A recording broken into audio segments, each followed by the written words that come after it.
Suas Bíblias em Êxodo capítulo 12. Chegamos à última exposição no capítulo 12, é a última sessão, dando continuidade às nossas pregações no livro de Êxodo. Êxodo capítulo 12, versos 42 até o final do capítulo, verso 51, nos diz assim a palavra do nosso Deus.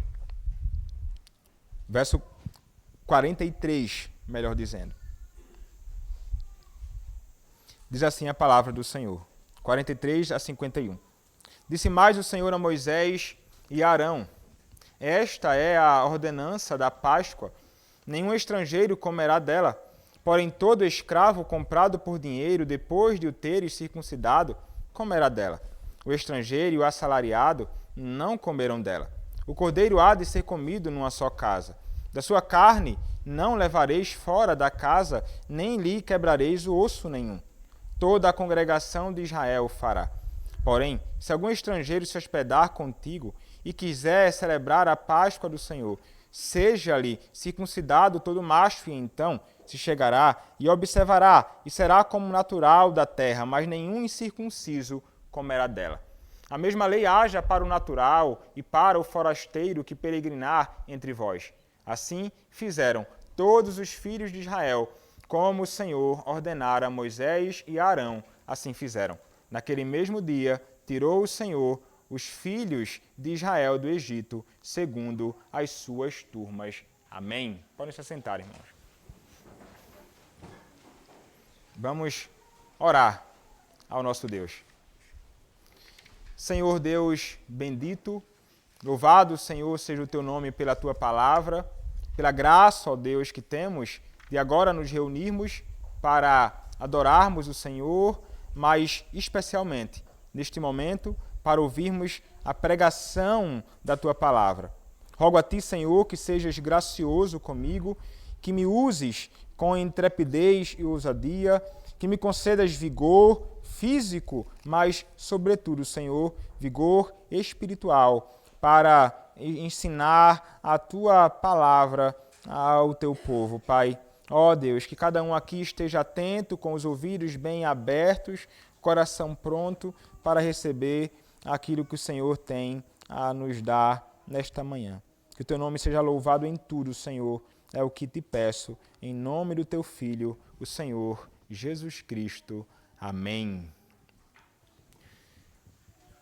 Fala-se sobre o fato de um dia em que João Calvino, o reformador genebrino, celebrando em determinado momento a ceia do Senhor num culto, enquanto ele estava celebrando a ceia do Senhor, alguns homens chamados libertinos tentaram se aproximar para tomar parte na ceia do Senhor naquele momento. Eles queriam participar daquela celebração da ceia. E o que é dito é que João Calvino, mesmo sendo ele um homem tímido, mesmo sendo ele um homem frágil nas suas questões físicas, ele foi alguém que se pôs diante da mesa e não permitiu, ele impediu, como que dizendo assim: vocês só tomarão da ceia se passarem por cima de mim.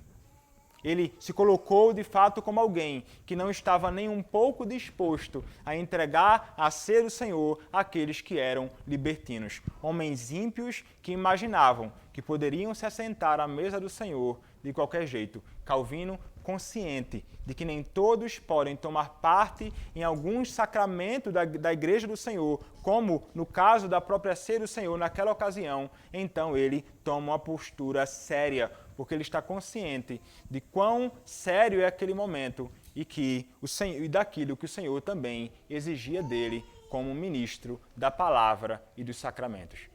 Quando nós olhamos para este ato de Calvino, nós identificamos realmente um homem muito zeloso e consciente daqueles que não podem participar da ceia.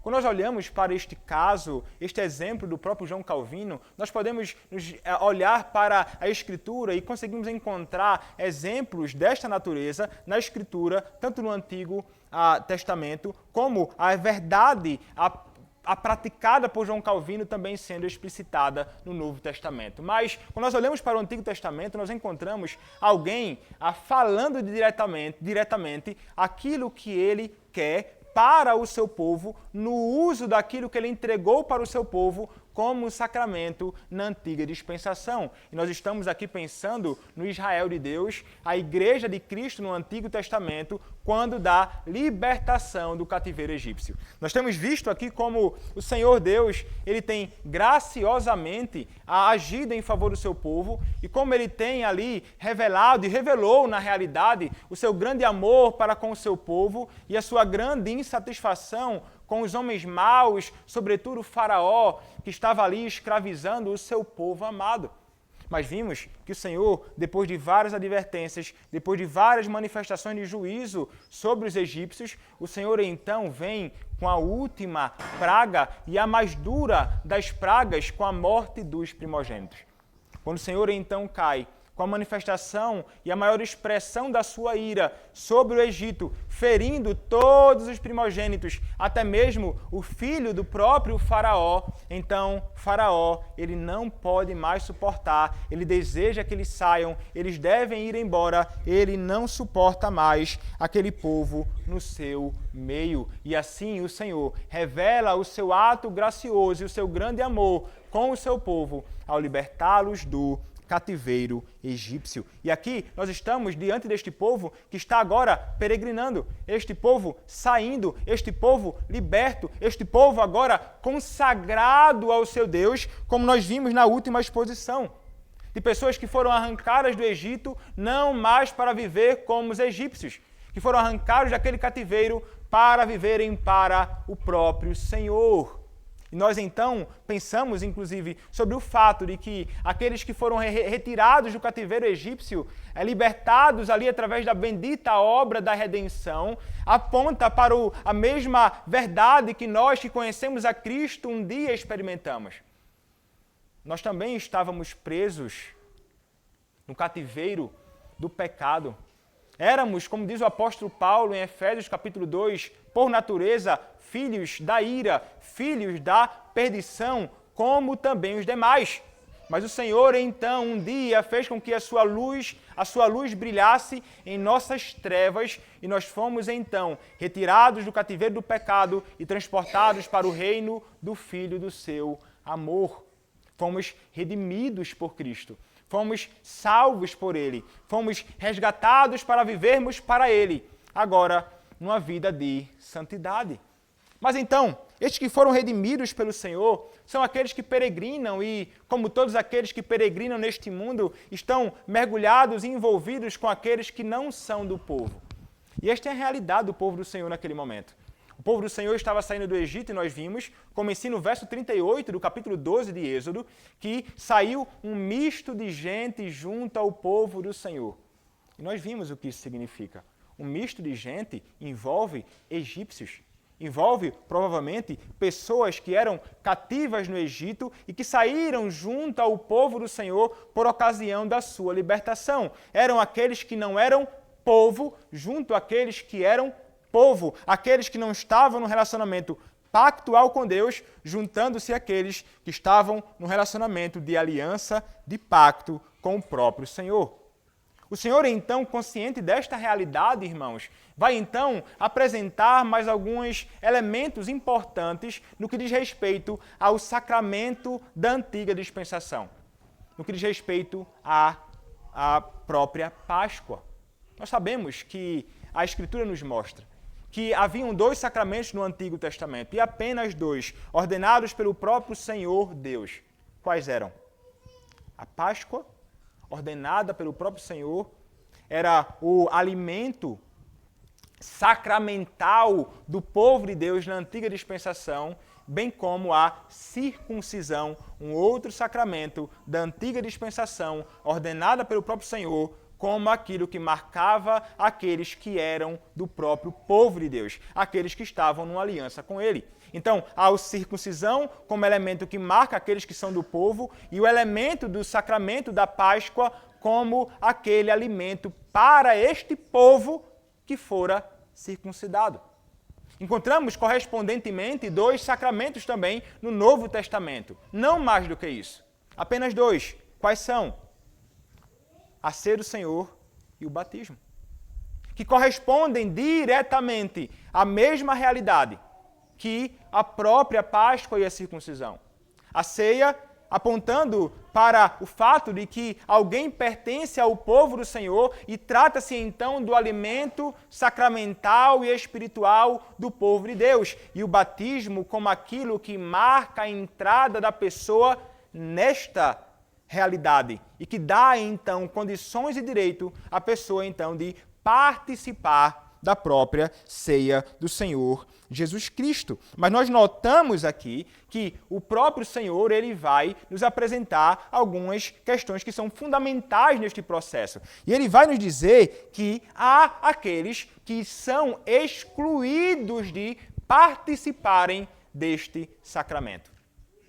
E ele está se referindo aqui, obviamente, e inicialmente, no Antigo Testamento, à própria Páscoa. E ele então vai nos apresentar algumas questões importantes que nos guiam com princípios fundamentais para lidarmos com o sacramento que nós desfrutamos no Novo Testamento ou em nossos próprios dias. O texto nos diz, no versículo 43, o seguinte: disse mais o Senhor a Moisés e a Arão. Então, note, mais uma vez e frequentemente nós temos visto isto, o Senhor se dirige aos seus servos. Quem fala com Moisés e Arão? O texto está aí muito claro, irmãos, em caixa alta. Senhor. É o Deus Javé. É o Senhor Iavé. O Deus do pacto. O Deus que está num relacionamento singular com o seu povo, com aqueles que foram redimidos. É com este que o Senhor tem um compromisso. É com estes que o Senhor e para estes que o Senhor declara as suas promessas e para estes ele é fiel. É um Deus que ama este povo particular com um amor que é inquebrável, num vínculo que não pode ser jamais violado. E o Senhor então, ele fala com o seu servo Moisés junto ao seu irmão Arão. E qual o intuito do próprio Senhor? Como falei há pouco, o intuito de Deus é instruí-los quanto a alguns elementos a mais importantes nesta peregrinação. E por que então ele vai dar essas instruções? Nós veremos que ele vai começar dizendo que alguns não podem participar desta festa, desta maravilhosa festa da Páscoa.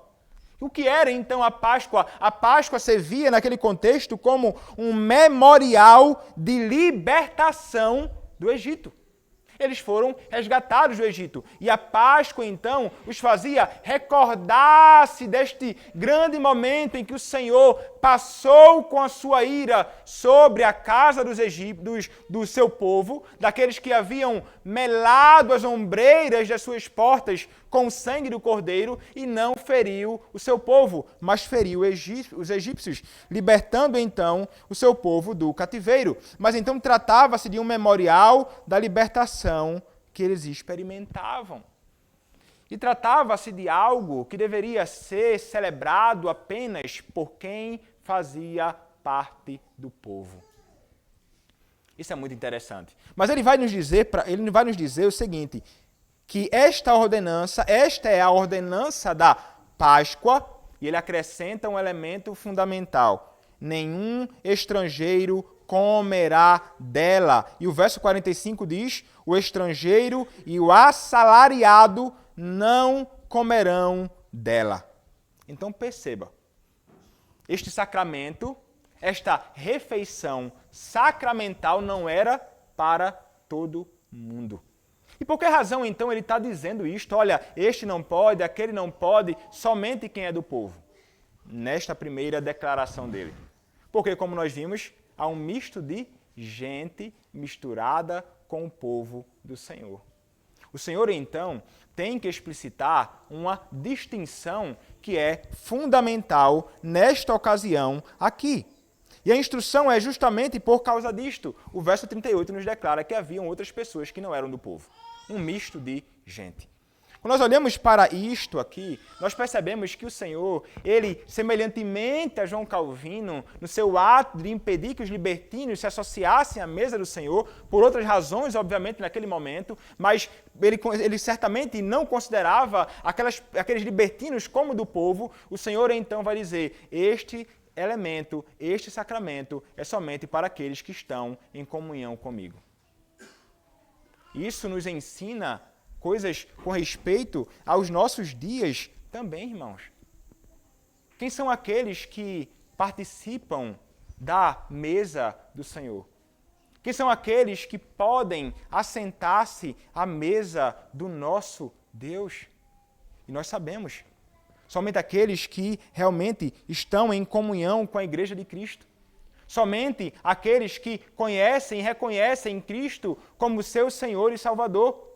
Somente aqueles que estão no relacionamento pactual com Deus podem assentar-se à mesa do Senhor para desfrutar da graça que nós experimentamos na ceia. Este bendito sacramento, esta bendita refeição sacramental neotestamentária. O próprio Cristo instituiu esta ceia. Nós falamos há pouco, não é? Sobre o fato de que o próprio Senhor Deus ordenou na antiga dispensação, no Antigo Testamento, a Páscoa. Mas nós encontramos Cristo em Mateus capítulo 26, ali estabelecendo, ali ordenando, ali determinando no meio da sua igreja o sacramento da ceia.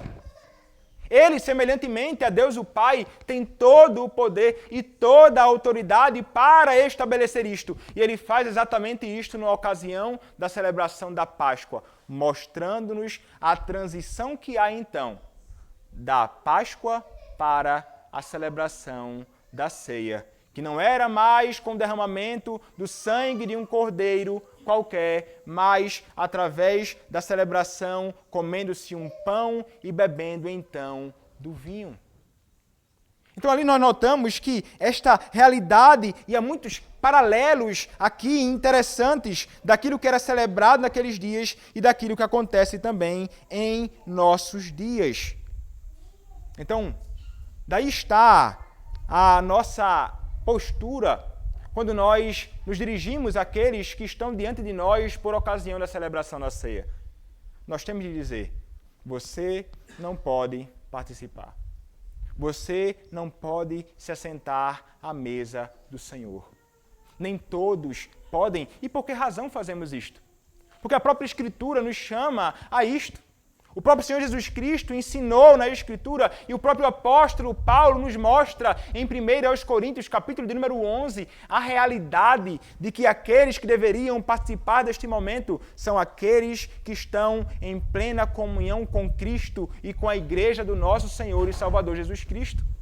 Aqueles que não estão vinculados ao povo de Deus, não podem, e isto, irmãos, não somente para não termos um problema de pessoas impuras no meio da celebração, mas trata-se também de um grande mal para aquele que se assenta à mesa do Senhor e não é digno de assentar-se à mesa do Senhor.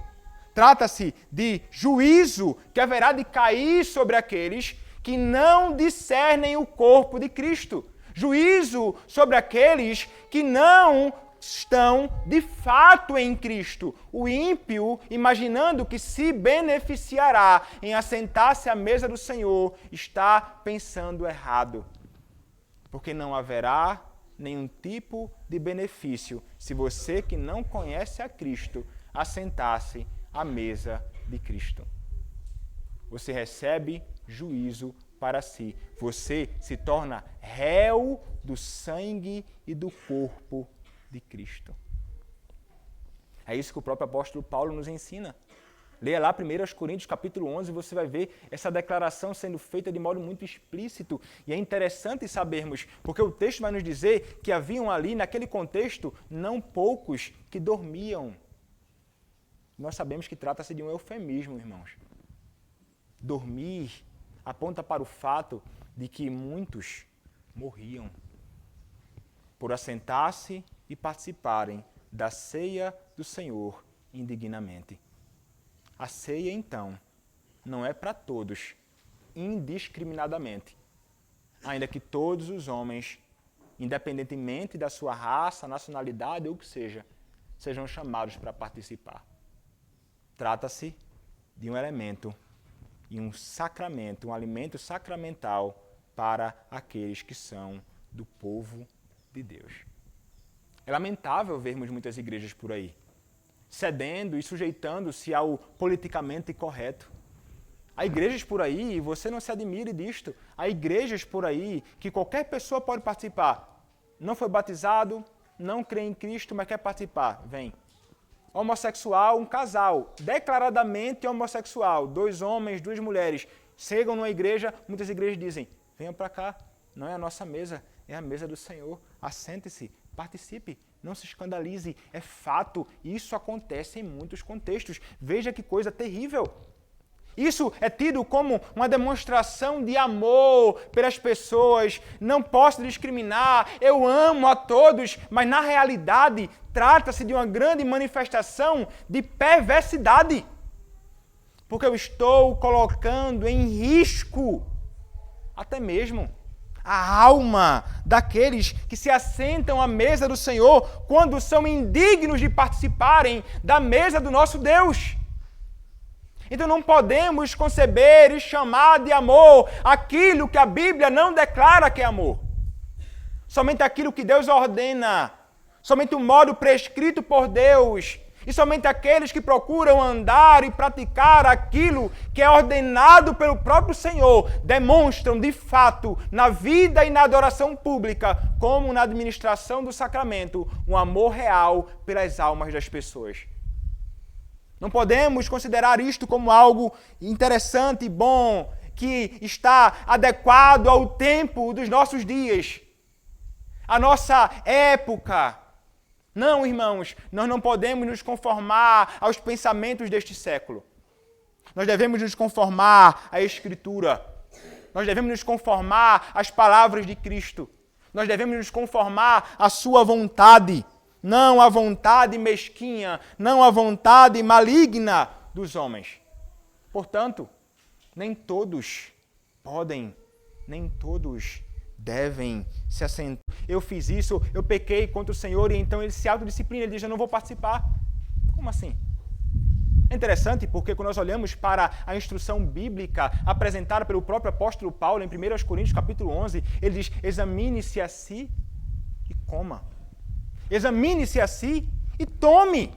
Coma do pão e beba do cálice. Ele não diz, examine-se a si e saia. Examine-se a si mesmo e então se autodiscipline. Não há este papel, não trata-se de um dever seu em particular fazer algo desta natureza. Trata-se de algo que é resolvido e tratado por meio da liderança da Igreja de Cristo, que quando aplica e ensina a verdade de Deus, está fazendo a vontade de Cristo. E são uma expressão da vontade do próprio Cristo no seio da Igreja. Aqueles que afastam alguém da ceia do Senhor são aqueles que governam a Igreja de Cristo. E como falei, quando governada a Igreja de Cristo adequadamente, é o próprio Cristo quem governa. É Ele quem exclui. Então, quando a pessoa está consciente, pensando que não está apta, que não deve participar, ela não deve se auto-excluir. Ela deve procurar, então, a liderança da Igreja e dizer, eu não me sinto apto. Eu acho que eu não deveria participar. E então a igreja, o conselho da igreja composto pelo pastor e presbíteros da igreja, olharão então o caso e examinarão. Se trata-se de uma razão legítima para afastar-se, sim, será afastado temporariamente, até que então ajuste o seu caminho no temor do Senhor. Mas quando não sendo então, este irmão será encorajado a sentar-se à mesa de Cristo e a desfrutar deste benefício extraordinário que é encontrado na comunhão com o nosso Deus no sacramento. Trata-se de um momento realmente maravilhoso para a edificação da nossa alma. Há muitas vezes que a nossa consciência ela nos acusa e nós ficamos então perturbados, quando muitas vezes, na realidade, é muitas vezes o próprio inimigo das nossas almas tentando nos trazer angústias terríveis. E muitas vezes nós pensamos assim, eu não vou participar, eu ainda estou tão desanimado, eu estou tão indisposto de me assentar à mesa do Senhor, eu acho que eu não posso, eu vou me excluir. Não, irmão. A mesa do nosso Senhor Jesus Cristo é um momento de fato para que você possa ser alimentado e encorajado nele. Então, se você está abatido, assente-se à mesa. Se você está triste, assente-se à mesa do nosso Senhor. Se você está desanimado mesmo na caminhada cristã, assente-se à mesa de Cristo. E seja por Ele alimentado, revigorado, encorajado a seguir a caminhada com Ele. O que estou falando aqui, irmãos, não é nada estranho à nossa fé. Leia os nossos catecismos. Leia a nossa confissão. E você lá identificará os princípios claros e instruções com respeito àquilo que nós devemos fazer, como participar, quem pode participar, o que devo fazer antes, durante e depois. Enfim, há instruções muito claras no que diz respeito aos deveres daqueles que estão em comunhão com a Igreja de Cristo. Mas há alguns que precisarão, sim, por alguns períodos, serem excluídos. Mas, claramente, aqueles que não conhecem o Senhor nunca, jamais podem assentar-se à mesa dele até que o reconheça como seu Salvador. Mas então, o texto nos ensina, nem todos devem participar. Mas o texto continua e olhemos agora para o que diz a palavra no versículo de número 46 do texto desta manhã. O texto nos diz assim: o cordeiro há de ser comido numa só casa. Da sua carne não levareis fora da casa, nem lhe quebrareis osso nenhum. Verso 47, toda a congregação de Israel o fará. Interessante este momento aqui. O que é que nós encontramos nesta cena? Nós encontramos o Senhor dando mais instruções claras. O cordeiro há de ser comido numa só casa. Nós já vimos, né? A família, naquele momento, deve sacrificar um cordeiro e deve comer o cordeiro inteiro. Se o cordeiro for muito grande para aquela família, ela pode chamar o seu vizinho para se assentar junto a ele, para então participar da celebração da Páscoa, desta refeição sacramental. Mas o texto nos diz que eles deveriam ser comidos numa só casa, e da sua carne não levareis fora da casa. Então, e isso provavelmente para que nenhum gentil ou outro que não fosse do povo comesse daquele sacramento. Deveria então ser guardado, deveria ser consumido naquele lugar pelas pessoas que estavam ali consumindo todo aquele alimento. O que restasse, nos é instruído, deveria ser queimado, totalmente consumido. E acrescenta então, nem lhe quebrareis osso nenhum. Então, este cordeiro, ele deveria ser inteiro. Ele deveria estar completo. Ele não poderia ser quebrado nenhum dos seus ossos. Mais instruções aqui com respeito ao próprio cordeiro, nos mostrando um elemento muito interessante nessa adoração comunitária do povo do Senhor. E o que é dito aqui é dito também em Números capítulo 9, verso 12. Números capítulo 9, verso 12, a palavra nos diz assim: dela nada deixarão até amanhã, e dela não quebrarão osso algum, segundo todo o estatuto da Páscoa a celebrarão. E também o Salmo de número 34, que nós lemos hoje na Santa Convocação, no versículo de número 20, faz uma referência, ou usa as mesmas palavras que nós encontramos aqui com respeito a osso algum ser quebrado. Salmo 34, verso de número 20, nos diz assim: preserva-lhe todos os ossos, nenhum deles sequer será quebrado. Então, eles deveriam deixar aquilo inteiro, aquele cordeiro ali perfeito e todo consumido pela casa. Mas, percebe, irmãos, o que acontece aqui quando nós olhamos para isto? Porque quando o texto nos diz uma casa, então eles deveriam celebrar na sua casa e as outras famílias ali juntas nas outras casas, mas todas deveriam fazer aquilo ali na mesma ocasião. E é interessante porque uma casa aqui ela é tomada como se fosse, o ato de uma casa é tomado ou considerado como um ato de toda a congregação de Israel. Eles estavam, então, comunitariamente, não individualmente, participando do sacramento. Será que isto, irmãos, nos ensina algo? A Escritura nos mostra essa realidade e é muito interessante nós vermos. Porque quando nós olhamos para essa declaração e consideramos o que é praticado pelo próprio Cristo em Mateus capítulo 26, quando consideramos o que é instituído e instruído pelo apóstolo Paulo em 1 Coríntios capítulo 11, nós percebemos que ali o dever de toda a igreja está reunida para comunitariamente participar do sacramento da ceia. E como o Novo Testamento abundantemente nos revela, irmãos, havia um dia especial para isso. No primeiro dia da semana, assentar-se para tomar o pão e comer do pão e tomar o cálice. Chamados todos para, neste dia, reunidos, adorar ao seu Senhor. E na ocasião da adoração ao Senhor, no primeiro dia da semana, ali poderem participar deste sacramento junto. E veja, irmãos, isso nos ensina que nós somos chamados a isto. E por essa razão, então, nós fazemos todo domingo, ou melhor, aos domingos, e fazemos isto juntos, aqui, como igreja.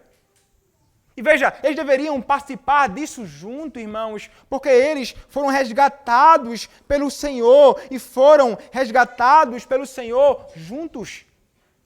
Eles foram salvos juntos e deveriam celebrar juntos a salvação alcançada na libertação do cativeiro egípcio. E de igual modo, irmãos, nós fomos salvos. Nós fomos salvos pelo sangue do Cordeiro de Deus que tira o pecado do mundo. Nós temos um Salvador em comum. Nós temos uma salvação em comum. Fomos resgatados do mesmo estado, transportados para um outro estado de pessoas agora redimidas em Cristo e que agora vivem para Ele, que não são escravos mais do pecado, mas agora escravos de Cristo. E fomos então, por Ele, resgatados deste modo e somos chamados a revelar então uma unidade no corpo, debaixo do mesmo cabeça que é Cristo. E esta unidade se expressa no momento em que nós também celebramos. Aponta para a nossa união com o nosso Cristo, aponta para a nossa união de uns com os outros, que é tão especial, irmãos. Tão gracioso é poder estar junto aos nossos irmãos no meio da congregação. Você considera isso como um privilégio? Você considera isso de fato como uma bênção? Poder estar aqui na igreja de Cristo junto a teus irmãos em Cristo, celebrando a vitória do Cordeiro de Deus. Ainda mais deveríamos nos alegrar e celebrar a vitória do Cordeiro de Deus quando nós nos assentamos à mesa do nosso Senhor para então desfrutarmos desse banquete extraordinário e espiritual que o nosso Deus nos deu. Então é algo que nós somos chamados a fazer aqui. Há um dia determinado para isso, é o dia do Senhor. Há uma ocasião particular e especial para isso, é a comunidade, a reunião solene do povo de Deus. Isso então já nos ensina até mesmo a lançarmos fora alguns tipos de concepções e práticas que não são adequadas para a Igreja de Cristo. Vamos ler, irmãos, aqui o que diz a Confissão de Fé de Westminster. Esse texto nos ensina e nos aponta para essa adoração comunitária, né? O verso 47 diz: toda a congregação de Israel o fará. Então veja, é toda a igreja junto, né? Eram famílias em particular que estavam celebrando, mas o ato familiar é considerado como um ato de toda a congregação. Então é todo o povo fazendo junto. Mas olha o que diz a Confissão de Fé de Westminster, no capítulo de número 29, na 3ª e 4ª seção. Capítulo de número 29 da Confissão de Fé de Westminster vai nos dizer o seguinte: que vai tratar da ceia do nosso Senhor Jesus Cristo. A terceira sessão nos diz assim: nessa ordenança, o Senhor Jesus constituiu os seus ministros para declarar ao povo a sua palavra de instituição, orar, abençoar os elementos, pão e vinho, e assim separá-los do uso comum para o uso sagrado. Para tomar e partir o pão, tomar o cálice dele, participando também, e dar ambos os elementos aos comungantes, e tão somente aos que se acharem presentes na congregação. Ele está rebatendo aqui algumas práticas papistas da igreja romana, da igreja católica, né? Dele também participando, e também os dois elementos para aqueles que participam da ceia, não é somente um elemento ou outro elemento, mas os dois elementos entregues àqueles que estão na congregação, pão e vinho entregues, não um ou outro. E a quarta sessão nos diz: a missa particular ou recepção do sacramento por um só sacerdote ou por uma só pessoa, bem como a negação do cálice ao povo, a adoração dos elementos, a elevação ou procissão deles para serem adorados e a sua conservação para qualquer uso religioso, são coisas contrárias à natureza deste sacramento e à instituição de Cristo. Então, como mencionei, os elementos devem ser entregues a todos. Você deve receber o pão e o vinho.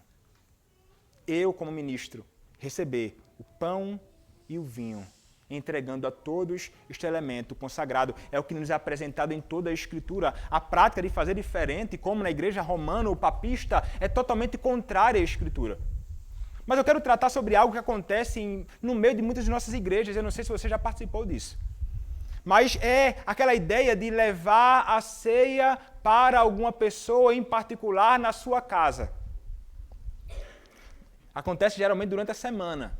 Então o pastor tem um irmão que está em casa, por alguma razão não está podendo vir para a igreja, ele sai, pega um elemento do pão e do vinho, sai da sua casa, vai até a casa do irmão, lá canta o hino, lê a palavra e então celebra o sacramento, só ele e a pessoa, ou ele, a pessoa e mais um presbítero, um diácono, coisa dessa natureza. No dia da semana. Estranho. Porque o que nós entendemos é que esse sacramento deve ser celebrado no Shabat, dia do Senhor, na reunião pública da Igreja de Cristo, no domingo, com toda a Igreja de Cristo reunida para comunitariamente comer do pão e beber do vinho. A ideia de levar um sacramento a uma pessoa em particular é algo estranho à Escritura, é algo estranho à nossa tradição e é uma prática mais romanista do que reformada. É uma prática mais papista do que uma prática verdadeiramente cristã segundo a Escritura Sagrada. Então, é o tipo de coisa que nós não deveríamos praticar. O elemento da ceia do Senhor, ele é maravilhoso para a Igreja de Cristo e para a nossa edificação. Contudo, eu devo fazer segundo aquilo que o próprio Deus ordenou. E nossos padrões, então, nos ensinam com muita clareza, quando nós lemos, e tão somente aos que se acharem presentes na congregação. Quando é que eu posso fazer de forma válida a celebração da ceia na casa de alguém que está impossibilitado de vir à casa do Senhor? É se eu levar toda a congregação de Cristo para adorar a este Deus na casa desta pessoa e lá celebrarmos o sacramento da ceia do nosso Senhor e Salvador Jesus Cristo.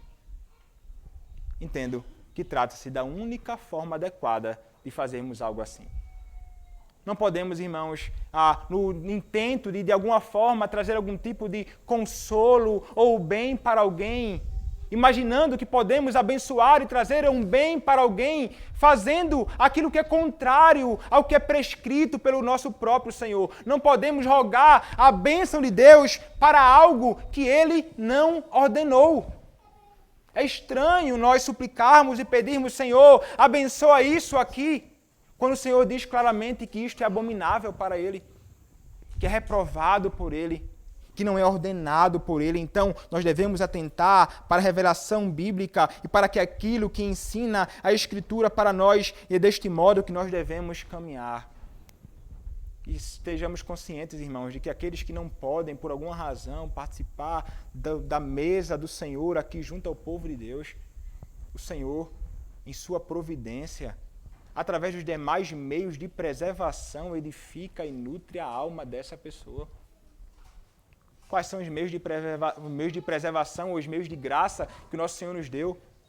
Ele nos dá a palavra lida, a palavra meditada, a palavra cantada, a oração, a pregação do Evangelho. São meios através dos quais o Senhor nutre a minha e a tua alma, e Ele, em sua providência, em casos excepcionais de pessoas que estão de fato impossibilitadas, o Senhor haverá de preservar a alma deles em Cristo, através dos meios que eles podem então desfrutar. E enquanto no meio da Igreja de Cristo, nós somos chamados a fazer deste modo. Por essa razão, irmão, você não me verá levando um cálice sozinho para a casa de quem quer que seja. Porque o ensino escriturístico e da nossa fé é outro. Nós somos chamados a fazer isto aqui com toda a alegria do nosso coração. Mas então, falamos até aqui, irmãos, sobre aqueles que são excluídos de participarem da mesa do Senhor. Mas o texto nos mostrará que há aqueles que podem, são e devem ser incluídos no meio do povo.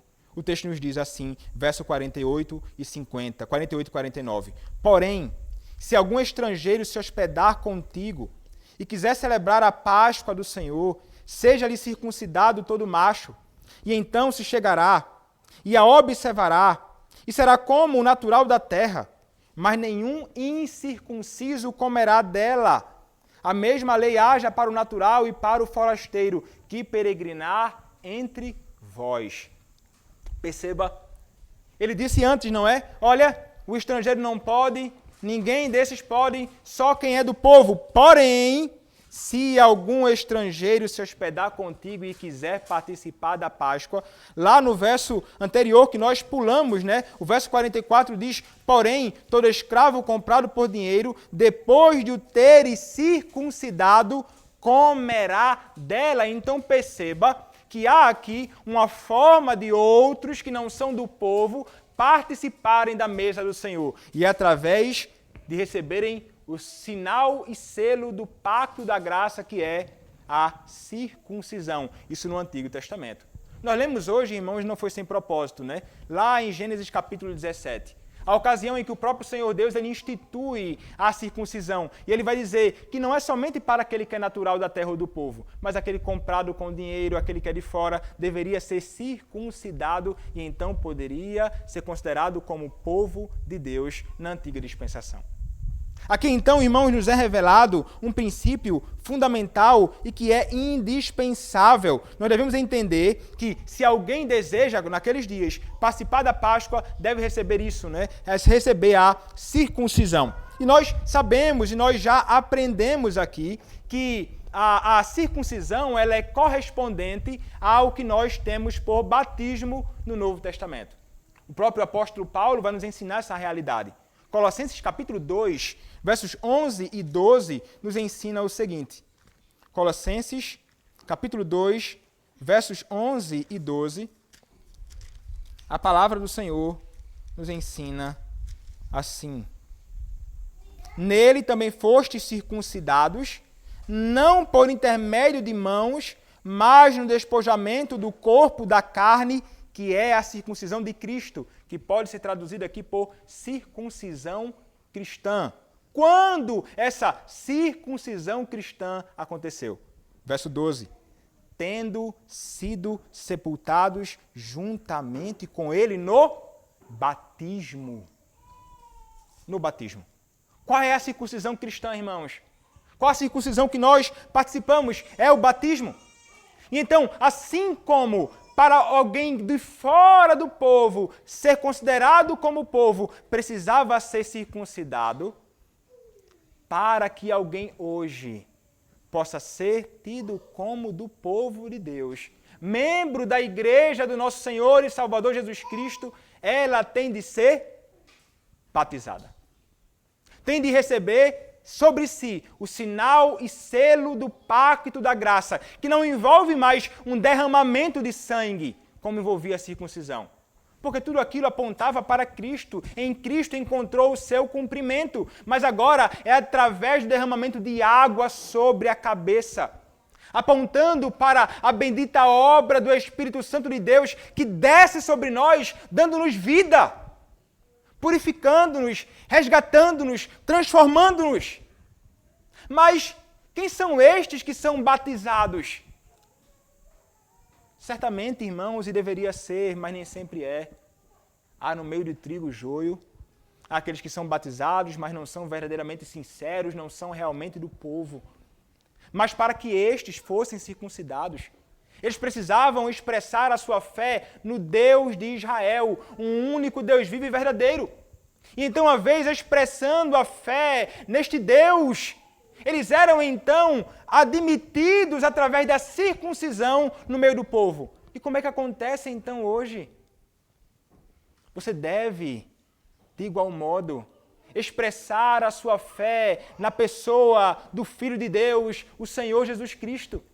E somente então, você crendo nele e fazendo uma pública profissão de fé crível, de que você crê de fato em Cristo e que Ele é o teu Senhor, então és batizado e através do batismo és recebido publicamente como membro da igreja visível de nosso Senhor e Salvador Jesus Cristo. Mas é importante, e o Senhor te chama a crer, a arrepender-se dos seus pecados. Aqueles que verdadeiramente desfrutam da graça no batismo são aqueles que tiveram o seu coração circuncidado. E é isso que o Senhor ele espera, e é isso que o Senhor quer, e é isso que Paulo nos ensina. Olha lá o que diz Romanos capítulo 2, versos 28 a 29. Romanos capítulo 2, versos 28 a 29. A palavra do Senhor nos diz assim: quem é aquele que é verdadeiro israelita?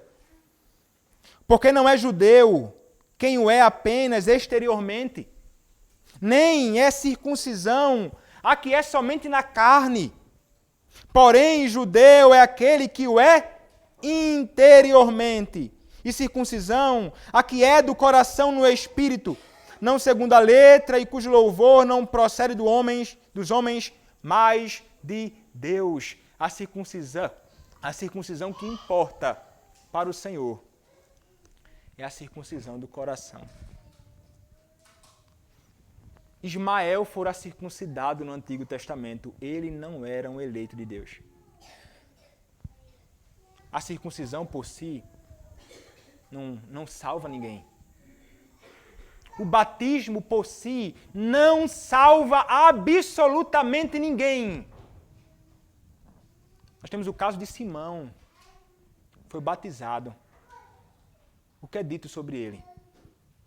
Que ele estava em laço de iniquidade, fel de amargura. Lá em Atos capítulo 9, salvo engano. Alguém que não fora salvo. Alguém que não conhecia de fato a Cristo. Mas ele recebeu o batismo, mas como assim, pastor? O batismo não salva ninguém. E você deve entender isso. É um meio através do qual você é reconhecido publicamente como membro da Igreja de Cristo, mas não confie no seu batismo como se isso fosse o meio para você ser resgatado da condenação do inferno. O fato de você ter sido batizado onde quer que seja, na Igreja Católica ou aqui, na infância ou mais velho, não garante a sua salvação. Você precisa crer de coração no Cristo que é anunciado livremente no Evangelho.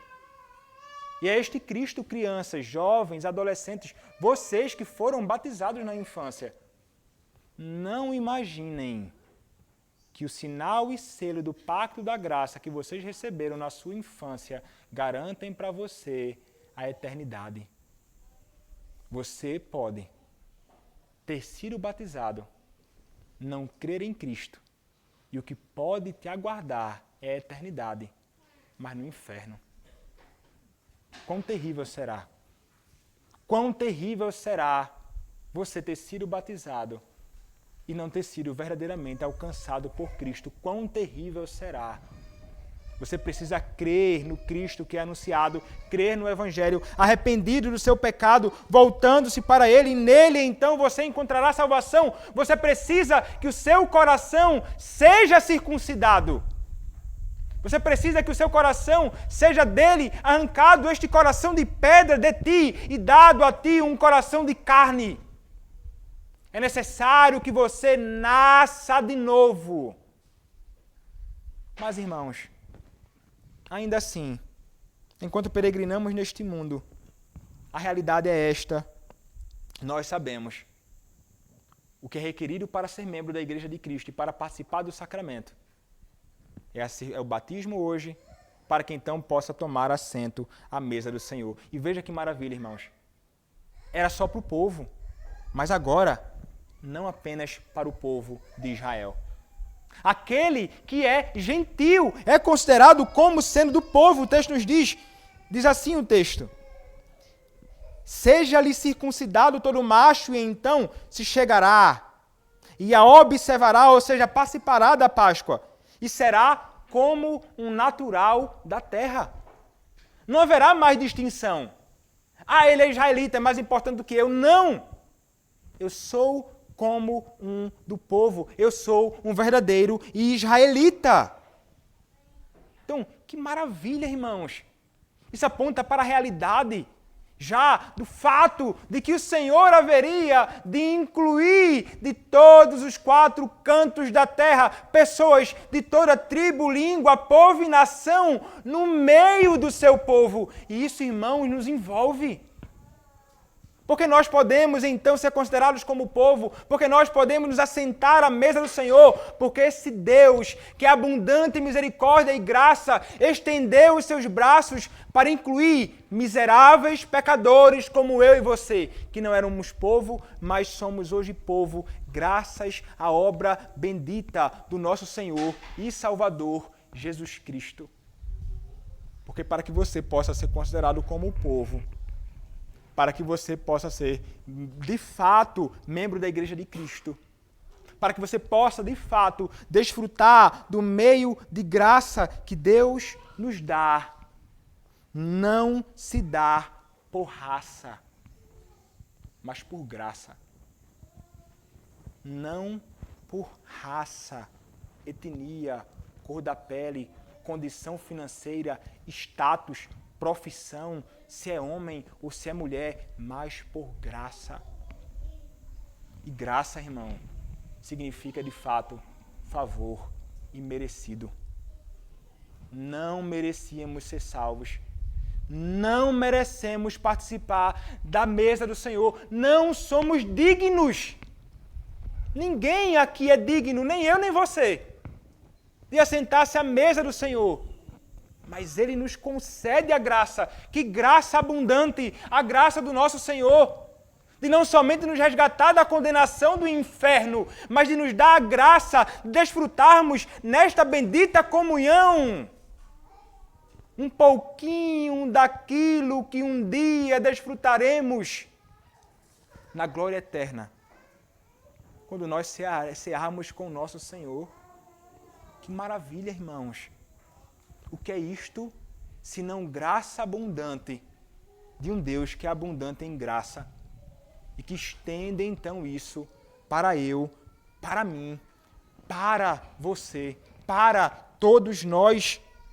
Este Senhor então nos salvou e nos concede então deveres, mas nos concede também privilégios. A mesma lei haja para o natural e para o forasteiro que peregrinar entre vós. Nada deve ser diferente agora, uma vez tendo sido batizado. Para aquele que antes era do povo já, mais velho no meio da igreja, não, considerado como de igual. E também agora tem deveres no compromisso com a Igreja de Cristo, para viver uma vida de consagração ao Senhor, para viver uma vida de temor ao seu Deus. para viver uma vida de piedade, como todos aqueles que foram circuncidados foram chamados a viver, somos nós, de igual modo, chamados a viver. Não, irmãos, de qualquer modo, mas atentando para a lei desse nosso Deus, a lei perfeita, a lei da liberdade, vivendo para o Senhor, há deveres. Você não pode viver de qualquer jeito, não pode viver como quer, não pode viver segundo as suas próprias leis, não pode viver segundo a lei da carne, não pode viver segundo a lei do mundo, não pode viver segundo a lei de Satanás, o teu antigo senhor. Tu pertence hoje a Cristo, Ele é o teu Senhor. E você deve desejar viver única e exclusivamente para Ele, expressando então em tua vida e conduta, em palavras e atos, um amor pelo teu Deus, que te salvou e que te reuniu ao seu povo e que te concede a graça de assentar-se à sua mesa. Que maravilha pertencermos ao Senhor e desfrutarmos dele no seu sacramento. É assim, irmãos, que nós devemos considerar e ter isto como algo de grande importância e de grande valor. Não considere isso como algo pequeno. Foi necessário para que você pudesse desfrutar disto de fato, que Deus matasse o seu próprio filho. Você considera isso como pouca coisa? Você considera ele matar o seu próprio filho, que morreu por pecadores indignos? Considera isso como algo de pouca importância? Se nós considerarmos a obra de Cristo na cruz como algo de pouca importância, se nós considerarmos o amor de Deus revelado na pessoa do seu Filho como algo de pouca importância, sim, nós vamos desvalorizar e considerar como algo de pouca importância a mesa do nosso Senhor. Mas não podemos, irmãos, agir assim. O Senhor revelou o seu grande amor. Ele revelou o seu amor eterno por nós. Quão grande amor Ele expressou ao entregar o seu Filho primogênito por você, miserável pecador. Considere como um grande privilégio poder fazer parte desta igreja, fazer parte da igreja de Cristo e assentar-se à sua mesa. O Senhor, Ele foi quem te concedeu isto tudo por amor. Ele é verdadeiramente misericordioso. Então, irmãos, uma vez entendendo isso, o que é que o texto nos diz mais? O texto nos diz, irmãos, chegando ao fim, no verso de número 50. Assim fizeram todos os filhos de Israel, como o Senhor ordenara a Moisés e Arão, assim fizeram. Irmãos, eles, o povo do Senhor, ouvindo todas as instruções necessárias sobre o modo que eles deveriam então lidar com tudo isto, o que é que eles fazem? O texto não nos diz que eles agem com rebeldia. O texto nos diz que eles agem com obediência. Todos os filhos de Israel, todos deveriam participar e todos então observaram o que o Senhor ordenou. Assim fizeram. Então eles procuraram, irmãos, se sujeitar à ordenança de Deus e procuraram fazer exatamente como Deus ordenou. Exatamente como estava prescrito, eles fizeram. Isso é obediência. É expressão da verdadeira fé. A verdadeira fé se expressa em obediência, ao passo que a incredulidade se expressa em desobediência.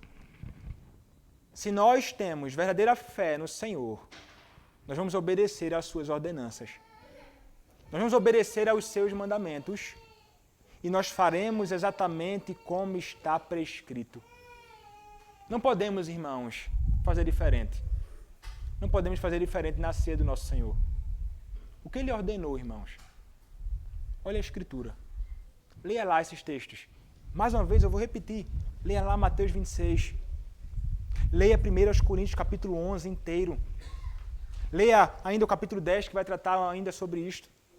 Reflita. Pega os seus padrões doutrinários, leia, medite, pense, ore e veja.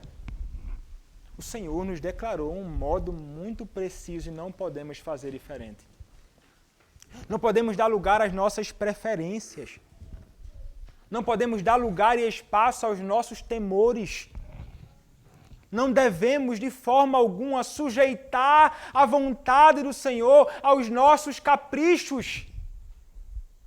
A palavra de Deus, a vontade de Deus, ela não é somente atemporal, ela é supracultural, ela está fora e acima do tempo, ela está fora e acima de qualquer cultura. E tudo deve se sujeitar ao Senhor e não pode ser diferente na celebração da ceia de Cristo. Se Ele ordenou que seja feito no domingo, junto ao povo, congregado por um ministro, com pão e vinho, devemos deste modo celebrar não diferente. Porque é a ordenança do nosso Senhor. E como servos obedientes que temem a Ele, assim faremos. E então, irmãos, ele conclui com uma nota sobre aquilo que o Senhor fez de tão extraordinário. Verso 51 diz, naquele mesmo dia, tirou o Senhor os filhos de Israel, segundo as suas turmas. Deus salvou o seu povo e salvou esse povo para si. E como ele salvou, irmãos, nós vimos? Através do Cordeiro. Este foi o meio. Através do Cordeiro, do sangue do Cordeiro derramado nos umbrais das portas. E como diz o apóstolo Paulo em 1 Coríntios capítulo 5, verso 7, quem é o Cordeiro? Cristo é o Cordeiro pascal. Cristo é a nossa Páscoa. E o que é que João Batista diz? Eis o Cordeiro de Deus que tira o pecado do mundo. É interessante, irmãos, eu não fiz referência a isso antes de propósito, mas o texto nos diz lá anteriormente, no versículo de número 46, ao final, nem lhe quebrareis osso nenhum. E eu fiz referência a Números capítulo 9, verso 12. Salmo 34, verso número 20. Mas olhe comigo o que diz o Evangelho de João. João, capítulo de número 19. Leremos do verso 31 até o verso de número 37. João, capítulo de número 19, versos 31 a 37, assim nos diz a palavra do Senhor. Então os judeus, para que no sábado não ficassem os corpos na cruz, visto como era a preparação, pois era grande o dia daquele sábado, rogaram a Pilatos que se lhes quebrassem as pernas e fossem tirados.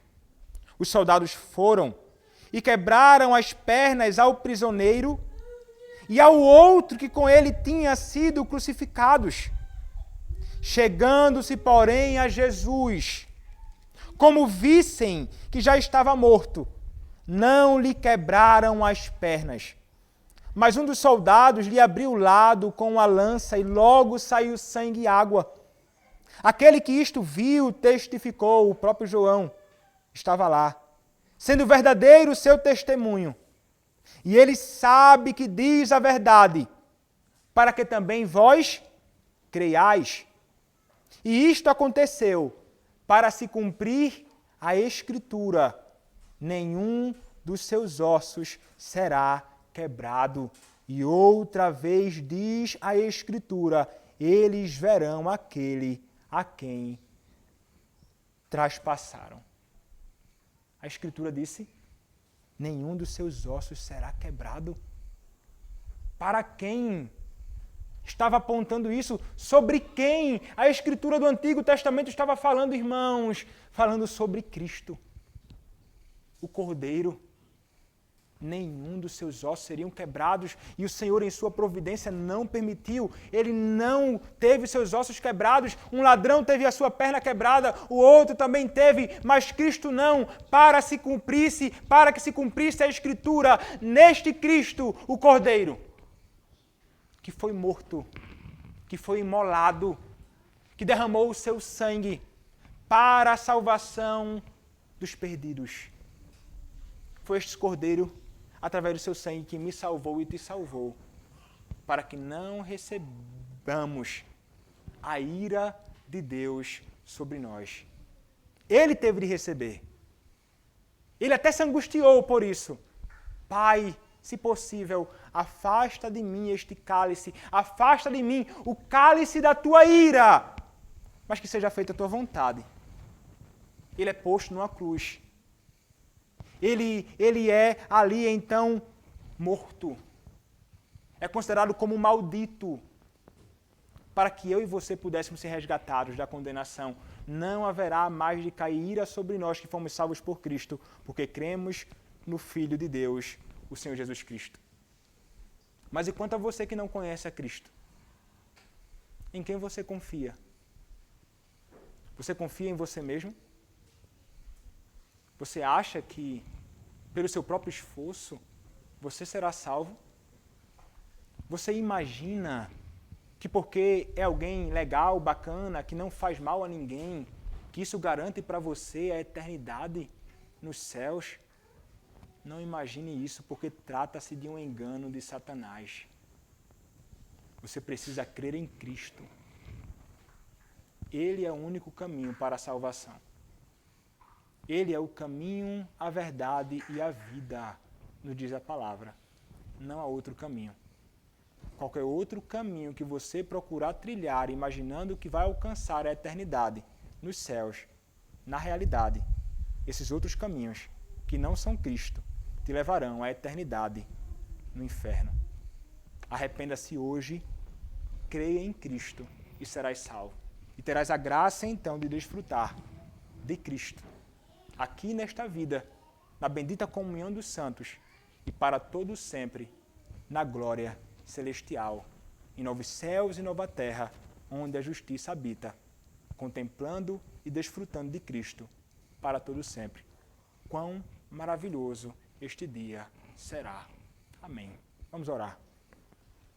Senhor Deus, nosso bendito Pai, louvamos o Teu nome pela Tua palavra e pela graça, Senhor, de podermos ouvir uma exposição da Tua palavra. Ó Senhor, dá-nos a graça de, como servos Teus, resgatados da condenação, dá-nos a graça de vivermos para o Senhor no Teu temor, fazendo aquilo que o Senhor ordena. E Te agradecemos, Pai, por Cristo, o nosso comum Salvador, aquele que nos libertou do cativeiro das trevas, nos transportou para o reino, que é dele mesmo, para o reino do Teu Filho. Louvado seja o Teu nome. Te agradecemos, Senhor, por isto. E pedimos a Ti, Pai, que tenhas misericórdia daqueles que estão aqui que não conhecem a Cristo. Salva-os, Senhor, da condenação no pecado. É o que Te peço, é o que Te pedimos, em nome de Cristo. Amém. Convido os irmãos